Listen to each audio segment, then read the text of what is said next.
अधूरी रही बीजेपी की रणनीति 123 का लक्ष्य नहीं हो सका पूरा। नमस्कार, आप देख रहे हैं न्यूज़ 24 और मैं हूं आपके साथ आयुषी। बिहार की राजनीति में राज्यसभा चुनाव के नतीजों ने एक दिलचस्प तस्वीर पेश की है। भारतीय जनता पार्टी बीजेपी ने चुनाव में जीत तो दर्ज कर ली, लेकिन वह अपने बड़े राजनीतिक लक्ष्य को हासिल करने में सफल नहीं हो सकी।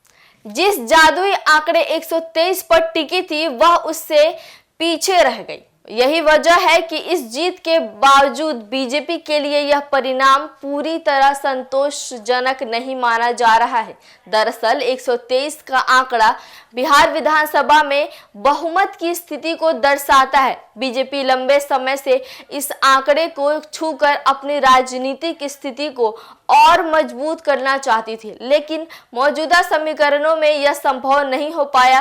राज्यसभा चुनाव में मिली जीत के बावजूद पार्टी इस अहम लक्ष्य से दूर रह गई, जिससे उसकी रणनीति पर सवाल खड़े हो रहे हैं।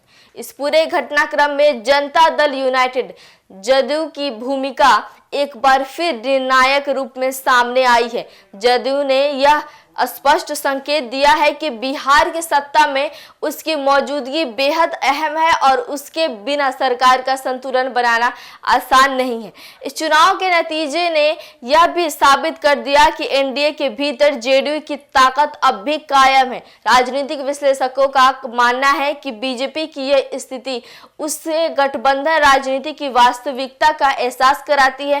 भले ही पार्टी चुनावी जीत हासिल कर ले, लेकिन पूर्ण बहुमत के बिना उसे अपने सहयोगियों पर निर्भर रहना ही पड़ेगा। जेडीयू ने इसी मौके पर अपनी अहमियत को फिर से स्थापित करने में सफलता पाई है। वही विपक्ष भी इस पूरे घटनाक्रम पर नजर बनाए हुए हैं।